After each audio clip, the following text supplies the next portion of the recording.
Sabin. Thank you, Mr Speaker. Well, I'm happy to take a call in support of this bill. I think it's fair to say no one takes any pleasure from speaking to a bill that seeks to validate essentially the mistakes of this House. All that said, Mr Speaker, this is not a situation where the intended purpose of the original Act drafted in 2006 hasn't been sought to be achieved. I am one of the members of the Regulations Review Committee that have tangled with this issue over the past year, or certainly since I've been a member of this House, and it's obviously been a problem long before that.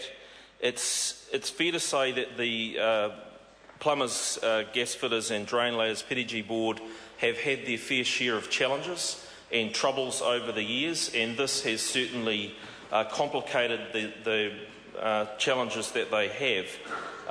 Having said that, Mr Speaker, it's quite clear that the board, funded entirely through levies, has gone about executing its role in terms of disciplinary prosecutions and procedures in the best interests of the entire industry, and in fact in the best interest of all New Zealanders, because of the inherent dangers that would come from shonky practices, as alluded to by the Minister.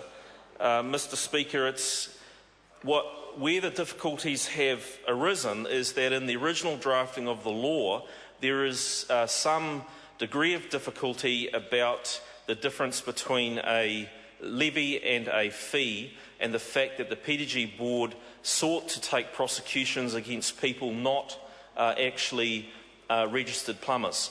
Now, submissions by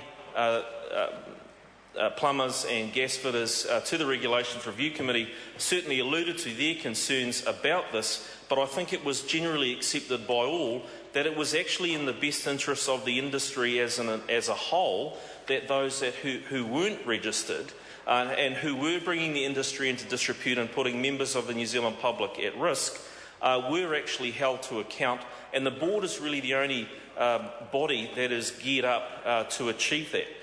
So, sir, what we have in this validation legislation is retrospectively dealing with the ultra vires problems that have arisen through a board that has actually followed the intent of the law, but the law in itself has not provided the appropriate platform.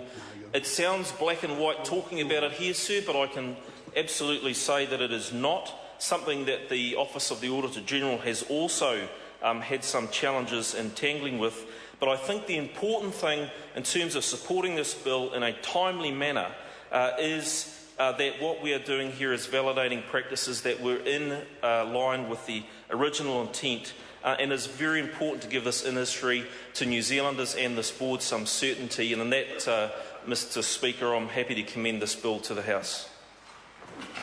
Are there any further